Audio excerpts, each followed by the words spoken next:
दोस्तों नमस्कार। मैं आपका दोस्त रामधारी सिंह स्वागत करता हूं आपका आपके ही यूट्यूब चैनल विचित्र भारत में। दोस्तों, क्या आप जानते हैं प्राचीन भारत आज के भारत से ज़्यादा विकसित और शिक्षित था। दोस्तों, आज हम प्राचीन भारत की शिक्षा प्रणाली पर बात करेंगे। दोस्तों, हमारी आज की जो शिक्षा प्रणाली है ये हमारी नहीं है, ये अंग्रेज़ों की दी हुई है और ये हमारे अनुसार नहीं बनी है। तो दोस्तों, ये शिक्षा प्रणाली को समझने के लिए हमें थोड़ा पीछे जाना पड़ेगा। दोस्तों, गुलामी जब हमारे देश में आई, वहाँ से हम इस चीज़ को समझेंगे कि कैसे उसका हमारी शिक्षा पे प्रभाव पड़ा।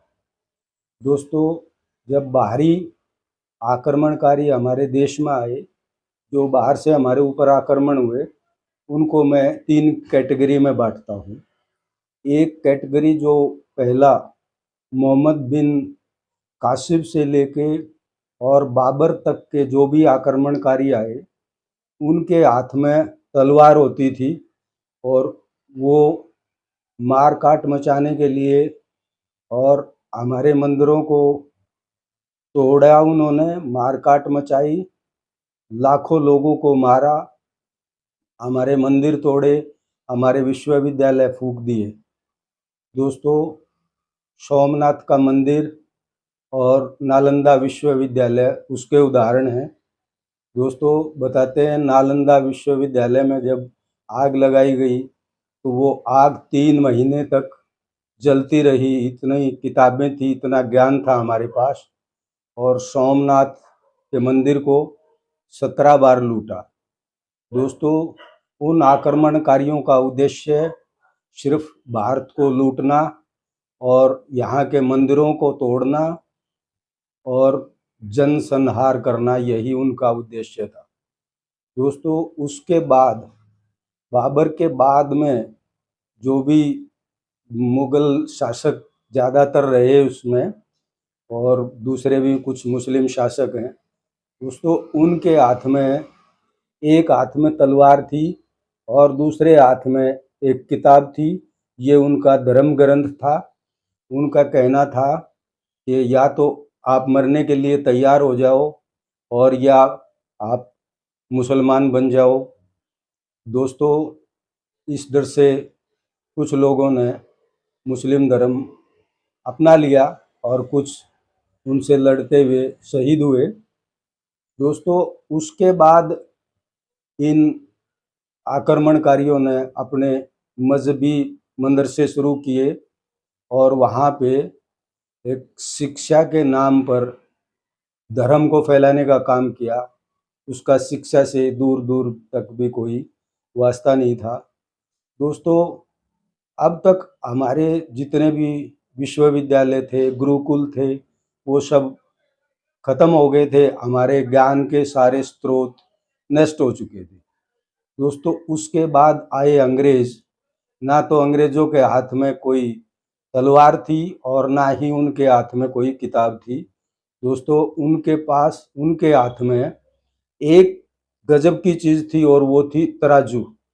उन्होंने कहा कि हमें आपके देश से कोई लेना देना नहीं है, हम व्यापारी हैं और व्यापार करने के लिए आए हैं, आप हमें व्यापार करने दीजिए। तो तब के जो भी राजा थे, उन्होंने उनको व्यापार करने की परमिशन दे दी और धीरे धीरे उन्होंने उन्हीं राजाओं की कमज़ोरियों को समझा और वही चीज़ उनको प्रोवाइड की जो राजा को चाहिए थी।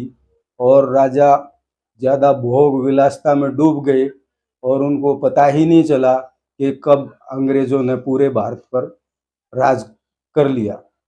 दोस्तों, उसके बाद अंग्रेज़ों ने अपनी एक शिक्षा पद्धति लेके आए जो 1835 में शुरू हुई, क्योंकि उनको देश पे राज करना था, उनको सेना भी चाहिए थी, उनको अपना राज चलाना था, कर्मचारी चाहिए थे और उनको ऐसे कर्मचारी चाहिए थे जो उनके अनुसार काम करें। तो उन्होंने अपनी शिक्षा पद्धति को हमारे ऊपर लागू किया और वो शिक्षा पद्धति आज भी लागू है।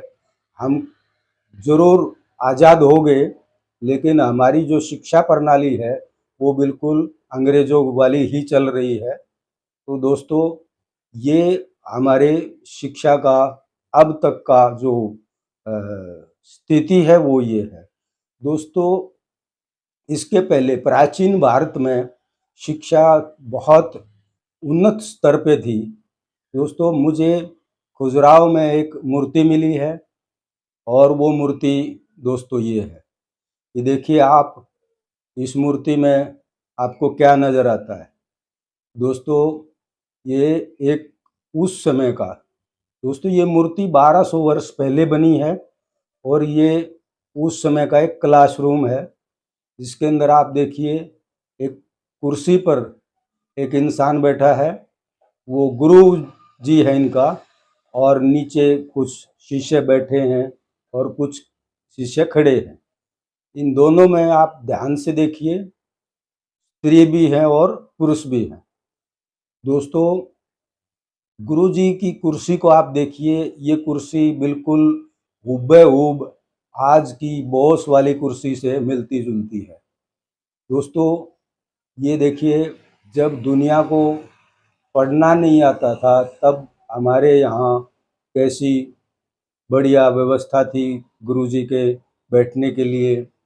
और दोस्तों, ये क्लासरूम है और क्लासरूम के अंदर जहाँ पर गुरुजी बैठे हैं, आप देखिए वो एक कैबिन बना हुआ है, उस कैबिन में बैठे हैं।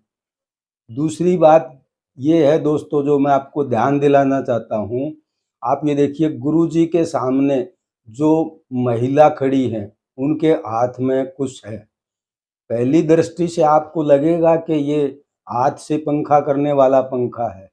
दोस्तों, ये पंखा नहीं है, ये उस महिला के हाथ में नोटबुक है और वो अपने गुरुजी को दिखा रही है कि उसने होमवर्क किया है।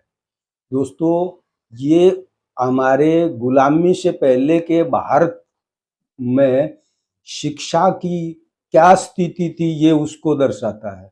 और दोस्तों, खास करके उस समय भी महिला शिक्षाकरण पर इतना ध्यान दिया जाता था। ये जो महिला मूर्ति में गुरुजी के सामने खड़ी है, ये उस चीज़ का प्रमाण है। दोस्तों, जब मैंने और इसके बारे में डीपली के भारत में शिक्षा, प्राचीन भारत में शिक्षा कब और कैसे दी जाती थी, तो उसके बारे में मैंने और थोड़ा सा जानने के लिए गूगल किया। तो दोस्तों, गूगल का रिजल्ट ये है, आप इसको जूम करके भी पढ़ सकते हो। दोस्तों, गूगल ने बताया कि 3000 वर्ष पूर्व प्राचीन मिस्र में शिक्षा दी जाती थी और उसके भी पहले 5000 वर्ष पूर्व भारत में शिक्षा दी जाती थी। ये नालंदा विश्वविद्यालय, तक्षशिला और हड़प्पा सभ्यता में मिले अवशेष इस चीज़ का प्रमाण है। तो दोस्तों, ये थी हमारे आज के भारत और प्राचीन भारत में शिक्षा में क्या फ़र्क है उसके बारे में। दोस्तों, अगर आपको अपनी सभ्यता, संस्कृति और देश से प्रेम है तो आप मेरे वीडियो को ज़्यादा से ज़्यादा लाइक करें, शेयर करें, और अगर आप चैनल पे नए हैं तो चैनल को सब्सक्राइब करें। दोस्तों, मैं ऐसे ही वीडियो बनाता हूँ जिस पे आपको अपनी सभ्यता, संस्कृति और अपने देश पे गर्व हो। तो दोस्तों, फिर मैं मिलता हूँ किसी नई खोज में, नई तलाश में। तब तक के लिए नमस्कार।